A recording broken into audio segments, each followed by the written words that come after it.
Kepada pembicara kedua yang terhormat Saudara Liana Listia Dewi dari fraksi PDI Perjuangan, kami persilakan.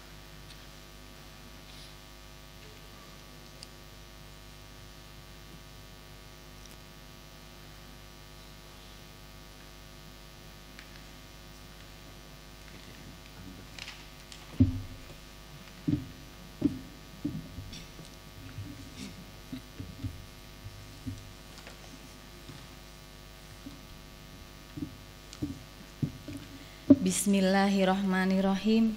Laporan kegiatan hasil reses fraksi PDI Perjuangan Dewan Perwakilan Rakyat Daerah Kabupaten Indramayu masa sidang kedua tahun 2016.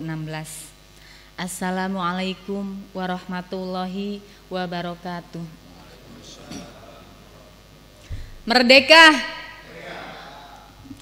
Yang terhormat pimpinan dan anggota DPRD Kabupaten Indramayu, yang terhormat Saudara Wakil Bupati Indramayu, yang terhormat Forum Koordinasi Pimpinan Daerah, yang terhormat Ketua Pengadilan Negeri dan Ketua Pengadilan Agama Indramayu, yang terhormat Kepala SKPD, OPD dalam lingkungan Kabupaten Indramayu, para pimpinan partai politik, ormas, LSM, akademisi, serta insan pers yang kami hormati. Mengawali laporan hasil reses, fraksi kami menyampaikan terima kasih kepada pimpinan Dewan Perwakilan Rakyat Daerah Kabupaten Indramayu atas waktu yang diberikan kepada fraksi PDI Perjuangan untuk menyampaikan hasil reses ini. Seluruh anggota fraksi PDI Perjuangan yang terdiri dari 7 anggota dari fraksi PDI Perjuangan dan 3 dari Partai Nasdem telah melaksanakan kegiatan reses sebagaimana kewajiban konstitusional yang melekat pada setiap anggota Dewan sebagaimana termaktub dalam Tata Tertib DPRD Kabupaten Indramayu serta Undang-Undang MD 3 tentang hak dan kewajiban anggota DPRD pasal 350. Kewajiban anggota DPRD adalah memperjuangkan peningkatan kesejahteraan rakyat, menyerap dan menghimpun aspirasi konstituen melalui kunjungan kerja secara berkala, menampung dan menindaklanjuti aspirasi dan pengaduan masyarakat, serta memberikan pertanggungjawaban secara moral dan politis di daerah pemilihannya. Hadirin sidang paripurna yang terhormat, sebelum memasuki materi laporan hasil reses, fraksi PDI Perjuangan menyampaikan selamat hari ulang tahun PDI Perjuangan ke-43. Semoga di usianya yang semakin matang ini PDI Perjuangan tetap konsisten menjadi partai ideologis yang akan terus mengawal 4 pilar kebangsaan sebagai fundamentum kebangsaan kita, yakni Pancasila, Undang-Undang Dasar 45, NKRI, dan Bhinneka Tunggal Ika. Lebih spesifik adalah memperjuangkan terwujudnya nawacita dalam menyongsong persaingan dunia selanjutnya. Kami juga sampaikan selamat kepada Ketua Umum Ibu Hajah Dr. Honoris Causa Megawati Soekarno Putri atas diraihnya gelar Dr. Honoris Causa dari Universitas Padjadjaran pada tanggal 25 Mei 2016. Pemberian gelar ini merupakan bentuk pengakuan akademik akan konsistensi beliau dalam menegakkan demokrasi di Indonesia. Spesifik adalah gelar dalam bidang politik dan pemerintahan. Selanjutnya perlu kami tekankan kepada seluruh stakeholders, khususnya kepolisian, Resort Indramayu, bahwa menjelang datangnya bulan suci Ramadan, fraksi PDI Perjuangan melihat masih maraknya peredaran narkoba dan minuman keras. Kami menekankan bahwa aparat tidak boleh bersikap permisif dan wajib melakukan deteksi serta tindakan konkret melakukan razia secara serentak ke seluruh pelosok desa di Indramayu. Kesucian Ramadan tidak boleh ternodai oleh tingginya peredaran narkoba dan miras di Indramayu. Agar hal ini tidak mencederai visi religius yang menjadi jargon politik pemerintah Kabupaten Indramayu. Marhaban ya Ramadan. Semoga kedatangan Ramadan menjadi titik awal pembebasan manusia atas segala dosa dan jalan spiritualitas baru untuk perjuangan kemanusiaan dalam mengemban kewajiban konstitusional kita di Indramayu. Hadirin sidang paripurna yang terhormat,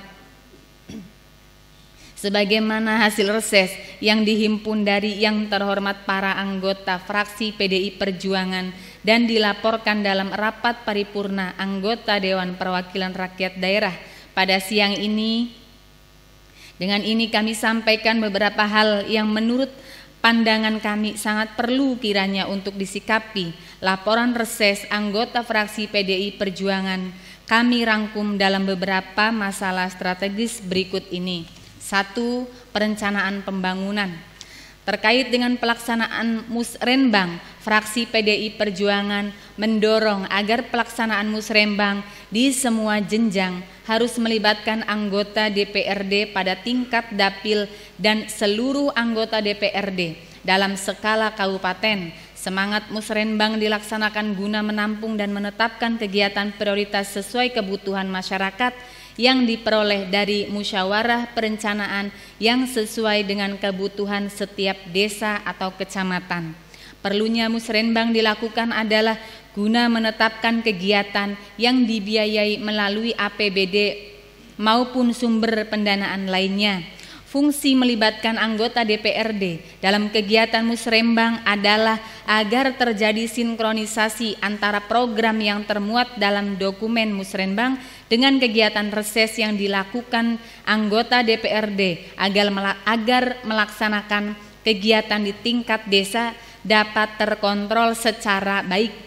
Pada kasus ini kami menyoroti lambatnya tindak lanjut terkait pokok-pokok pikiran sebagai bagian tidak terpisahkan dari hasil aspirasi masyarakat saat reses. Pokok-pokok pikiran anggota DPRD merupakan implementasi teknis dari hasil reses. Fraksi PDI Perjuangan pun menilai bahwa pelaksanaan belanja tahun 2016 cenderung belum ada progres dan kemajuan berarti. Karenanya kami mendorong agar segera dipercepat baik yang tender ataupun yang tidak tender, terutama pada pos belanja tidak langsung yang mempunyai dampak multiplier efek kepada masyarakat yang sedang mengalami kemunduran dalam hal daya beli. Kami menengarai adanya persoalan serius pada Dinas Keuangan dan Dinas Teknis yang harus disikapi secara kolektif oleh seluruh anggota DPRD, sebab reses adalah pelaksanaan konstitusional dan hasilnya pun adalah bentuk pertanggungjawaban moral dan politik seluruh anggota DPRD kepada konstituennya. Artinya bahwa membiarkannya secara berlarut-larut hanya akan menjadikan masyarakat a priori serta timbul ketidakpercayaan publik terhadap kinerja DPRD. Selain keterlibatan aktif Dewan Perwakilan Rakyat Daerah, penyusunan Musrenbang juga harus berbasis I-Musrenbang dan I-Lakip yang terakselerasi di setiap kecamatan dengan menyediakan serta menyiapkan segala sarana prasarana pendukungnya sebagai bentuk terwujudnya keterbukaan informasi publik. Harap diperhatikan.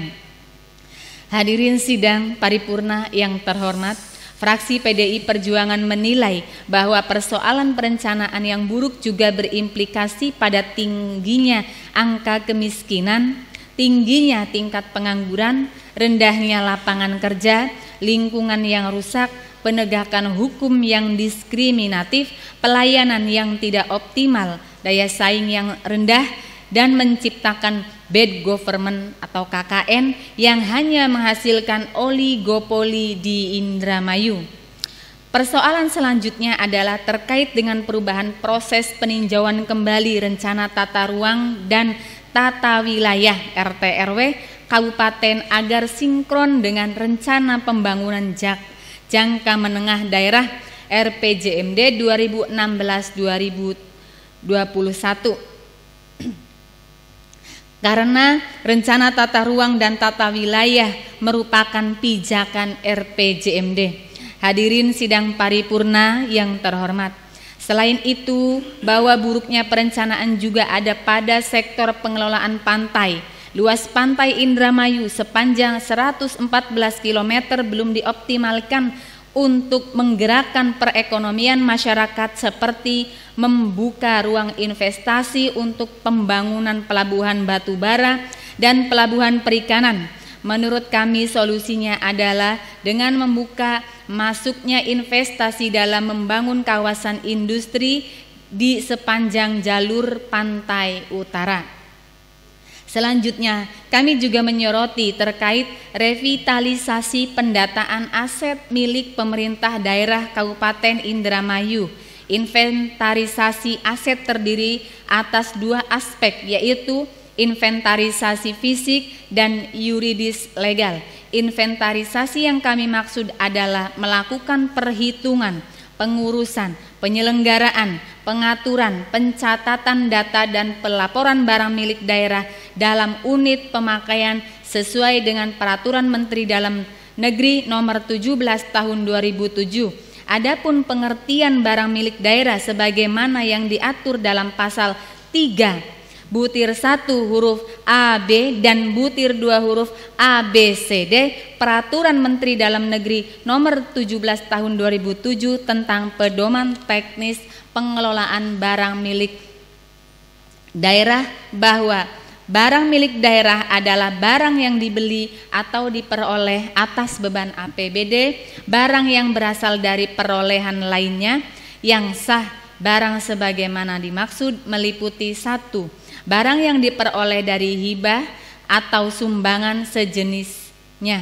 2. Barang yang diperoleh sebagai pelaksanaan dari perjanjian atau kontrak. 3. Barang yang diperoleh berdasarkan ketentuan undang-undang. 4. Barang yang diperoleh berdasarkan putusan pengadilan yang telah memperoleh kekuatan hukum tetap. 5. Barang-barang milik daerah atau aset daerah atau kekayaan daerah adalah semua barang yang dibeli atau diperoleh atas beban APBD atau berasal dari perolehan lainnya yang sah. Revitalisasi aset di atas harus dilengkapi dengan bukti kepemilikan yang sah. Mohon diperhatikan. 2. Pemerintahan desa. Dalam perjalanan sistem ketatanegaraan Indonesia, desa telah berkembang dalam berbagai bentuk sehingga perlu dilindungi dan diberdayakan agar menjadi kuat, maju, mandiri, dan demokratis sehingga dapat menciptakan landasan yang kuat dalam melaksanakan pemerintahan dan pembangunan menuju masyarakat yang adil, makmur, dan sejahtera dengan diberlakukannya dengan Undang-Undang Republik Indonesia Nomor 6 Tahun 2014 tentang desa. Ini berarti pemerintah telah mengakui keberadaan desa itu sendiri dengan segala kelebihan dan kekurangannya sebagai sebagai satu kesatuan berjalannya roda pemerintahan Republik Indonesia. Dengan diakui keberadaan desa ini dalam suatu undang-undang, maka pemerintah harus berusaha untuk memberdayakan desa sehingga potensi yang ada di suatu desa, baik potensi sumber daya alam maupun masyarakatnya, bisa berjalan dengan baik sebagai penjabaran dari Undang-Undang 6 Tahun 2014. Pemerintah telah mengeluarkan Peraturan Pemerintah Republik Indonesia Nomor 22 Tahun 2015 tentang perubahan atas Peraturan Pemerintah Nomor 6 Tahun 2014 tentang dana desa yang bersumber dari APBN. Dengan demikian, desa dalam mengelola dana desa telah mempunyai payung hukum bagi perangkat desa dalam melakukan pengelolaan dana desa ini.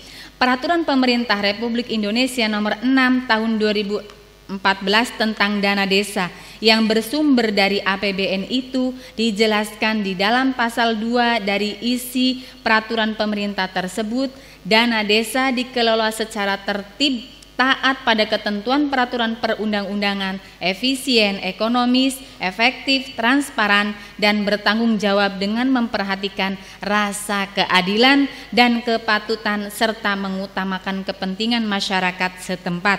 Sementara yang menjadi permasalahan adalah apakah perangkat desa yang melaksanakan pemerintahan di desa itu sudah mampu dalam pengelolaan dana desa tersebut, sehingga diharapkan dalam pengelolaan dana desa tidak menimbulkan kerugian bagi keuangan negara, dan diharapkan oknum perangkat desa tidak berurusan dengan pihak aparat penegak hukum dikarenakan kekurangtahuan dan kecakapan para oknum-oknum perangkat desa tersebut dalam mengelola anggaran dana desa yang bersumber dari APBN ini.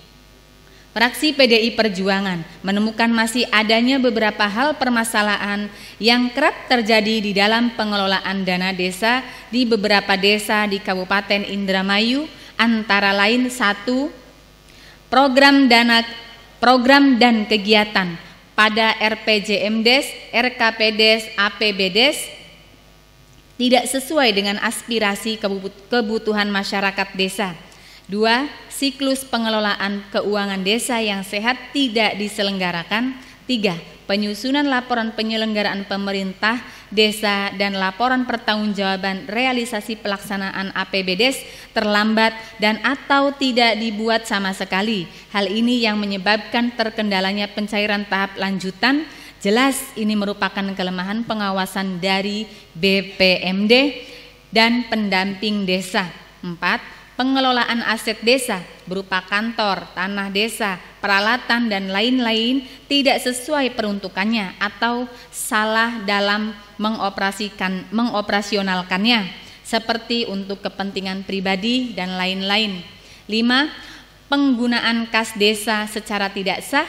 6. Markup atau penggelembungan harga pada pengadaan barang dan jasa.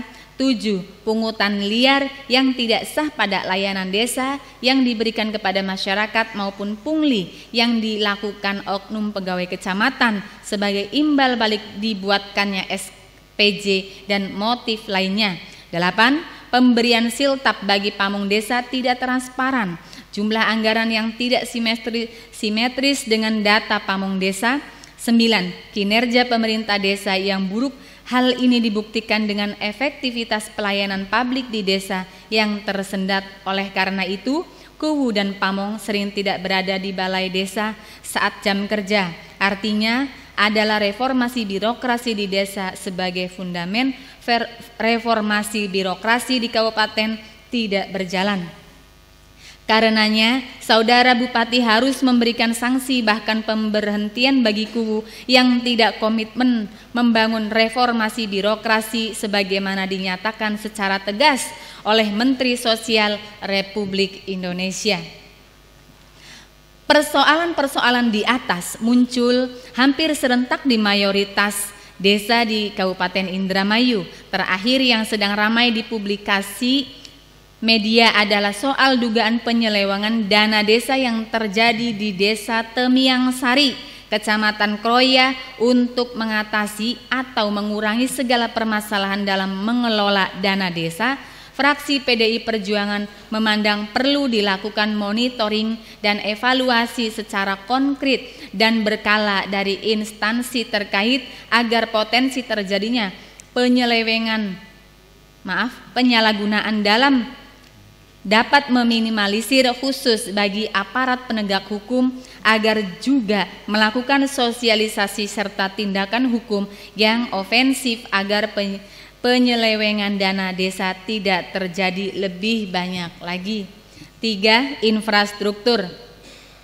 Pembangunan infrastruktur yang terus digenjot oleh pemerintah daerah harus diapresiasi sebagai wujud komitmen pemerintah dalam memberikan pelayanan maksimal bagi masyarakat secara luas. Akan tetapi, kami menilai bahwa pembangunan infrastruktur harus bersifat integral antara kualitas dan kuantitas. Seberapapun banyak kuantitas, jika tidak diiringi dengan beberapa bagus kualitas, maka pembangunan infrastruktur sama artinya dengan pemborosan uang negara. Dan ini bisa kita lihat dari berbagai pembangunan infrastruktur yang ada, baik jalan, jembatan, pembangunan pasar, saluran, infrastruktur pertanian, dan lain-lain. Yang kualitasnya masih buruk seperti revitalisasi Waduk Cipancu yang molor, breakwater di Tegal Agung, Desa Benda, Kecamatan Karangampel yang menyebabkan abrasi hampir mencapai 100 meter. Pembangunan infrastruktur sebagai prasyarat mudahnya akses masyarakat harus mendapatkan pengawasan yang maksimal dari semua pemangku kebijakan, sehingga aspek manfaatnya akan terasa lebih lama. Salah satu contoh jebolnya tanggul, ambruknya senderan, serta jalan berlubang.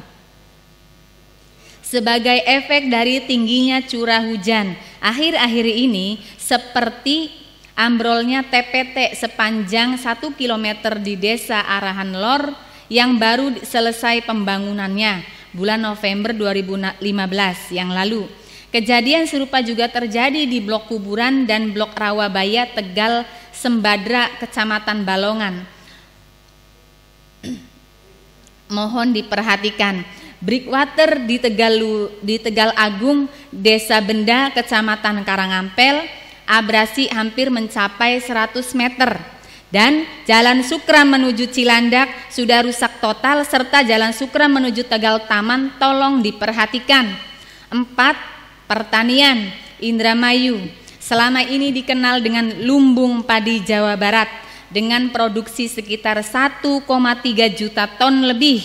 Indramayu menyumbang sekitar kurang lebih 11% produksi padi Jawa Barat, 9,4 juta ton atau sekitar 2% produksi padi nasional. Sekitar 57 juta ton. Tingginya produksi padi Indramayu ini disebabkan oleh luasnya lahan sawah yang ada. Dari luas wilayah Indramayu yang mencapai 204.000 hektar, 114.000 hektar atau 55% diantaranya adalah lahan sawah. Dengan luas sebesar itu, Indramayu menempati urutan pertama di Jawa Barat. Bukan hanya dari sisi luas lahan, dari sisi produktivitas pun Indramayu masih menempati urutan pertama dengan produktivitas sekitar 5,5 ton per hektar. Sektor pertanian merupakan salah satu pilar penting penggerak perekonomian Indramayu. Data menunjukkan kontribusi sektor ini terhadap PDRB Indramayu mencapai 16%. Atau penyumbang terbesar ketiga setelah sektor migas atau 45% dan industri 22%. Meskipun peran sektor ini semakin menurun, namun jika tidak memperhitungkan sektor migas, pertanian merupakan penyumbang terbesar PDRB Indramayu. Selain itu, sektor pertanian juga menyerap sekitar 52% tenaga kerja. Artinya, sektor pertanian merupakan representasi dari kegiatan ekonomi real masyarakat Indramayu. Dengan membangun sektor ini, selain akan meningkatkan pendapatan per kapita, juga akan memperbaiki distribusi pendapatan masyarakat. Pertanyaannya, apakah potensi ekonomi pertanian yang sedemikian besar itu juga berkorelasi positif terhadap kesejahteraan petani Indramayu?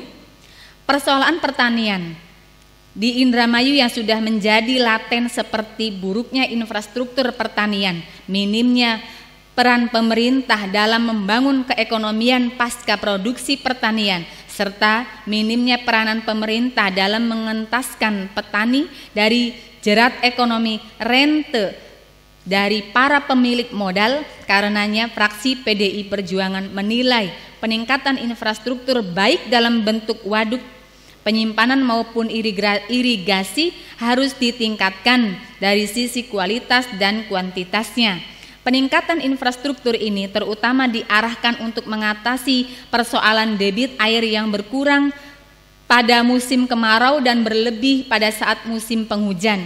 Seperti contoh kasus pada musim tanam rendeng kemarin, sedikitnya 36.000 hektar lahan belum ditanami padi di Kabupaten Indramayu.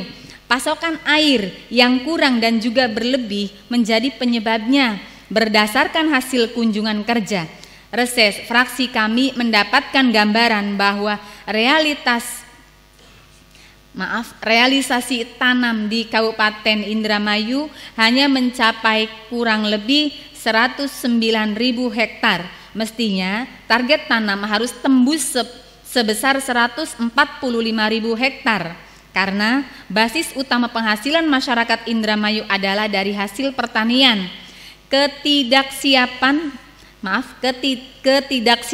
pemerintah dalam mengelola manajemen air dan buruknya infrastruktur pertanian menjadi penyebab utama berkurangnya realisasi tanam pada musim rendeng yang lalu.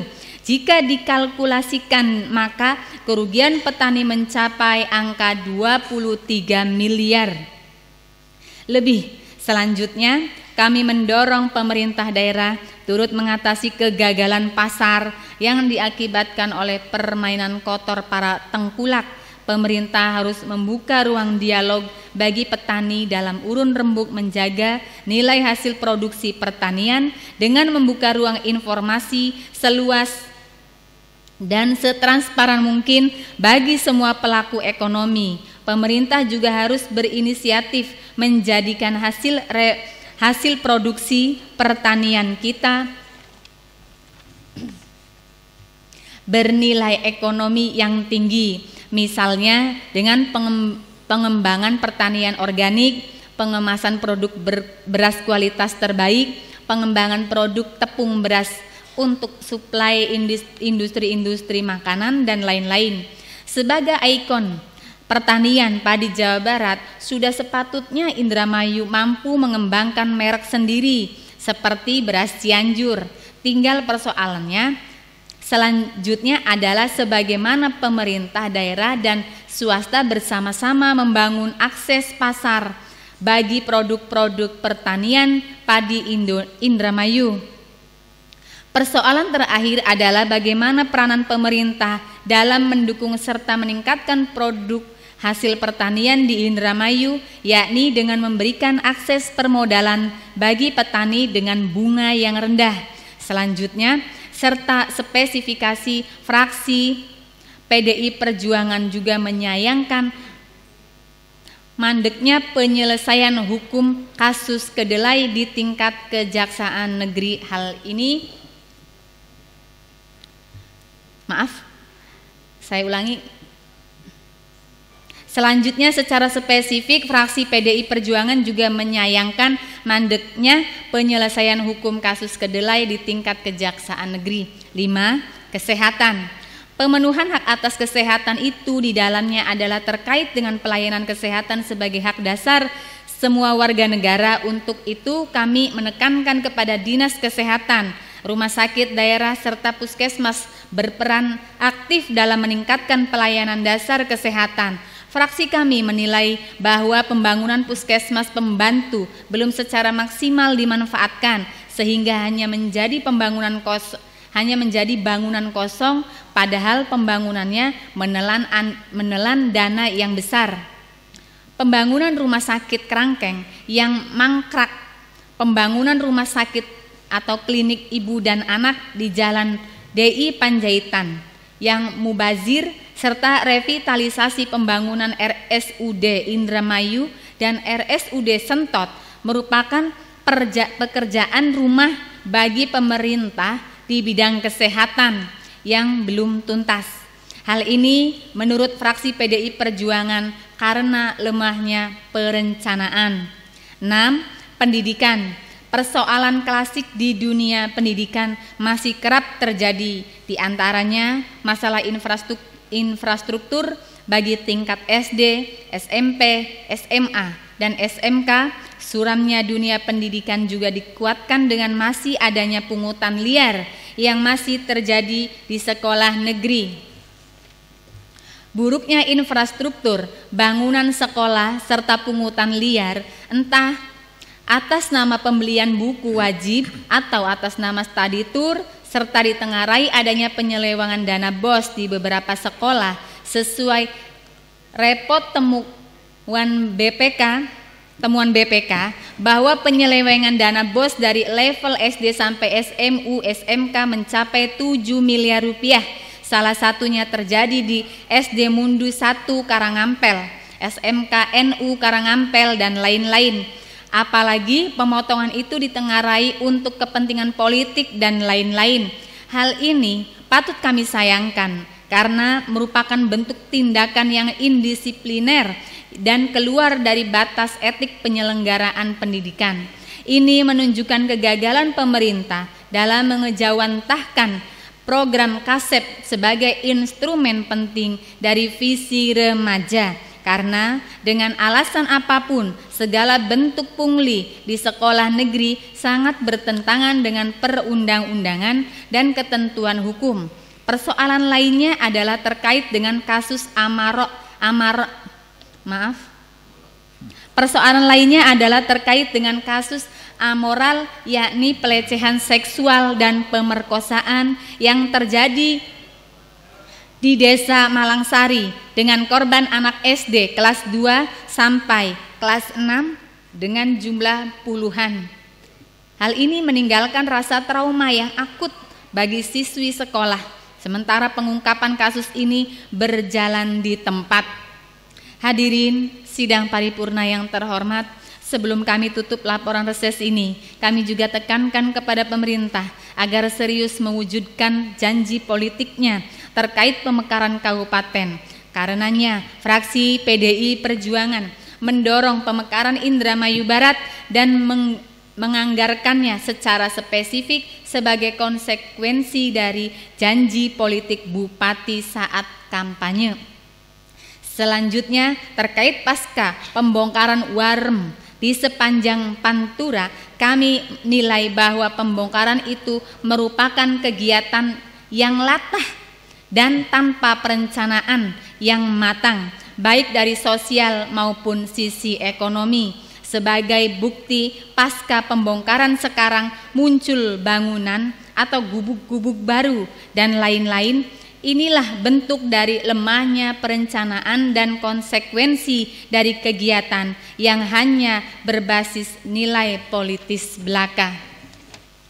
Hadirin sidang paripurna yang terhormat, demikian laporan reses fraksi kami sampaikan, dan besar harapan kami atas segala perhatian serta kerjasamanya untuk bersama membangun Indramayu dari semua aspek kehidupan agar terwujud kehidupan masyarakat yang lebih baik serta kompetitif dengan tuntutan dan kemajuan zaman.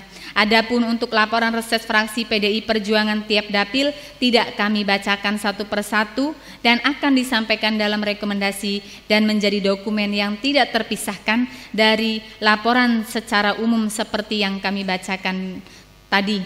Terima kasih atas perhatiannya dan mohon maaf atas segala kekurangannya. Semoga kita semua senantiasa diberikan kekuatan lahir dan batin untuk bekerja lebih baik lagi di dalam pengabdian sebagai wujud amanah rakyat.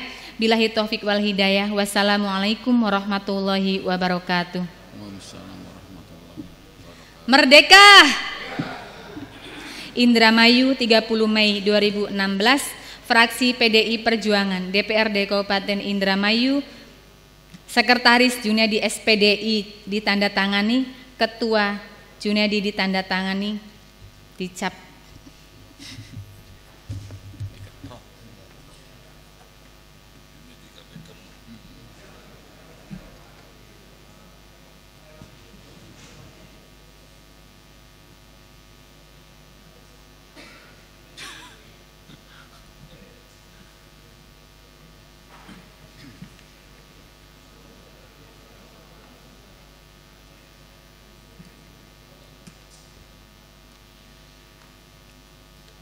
Terima kasih kepada yang terhormat Saudara Liana Listia Dewi yang telah menyampaikannya.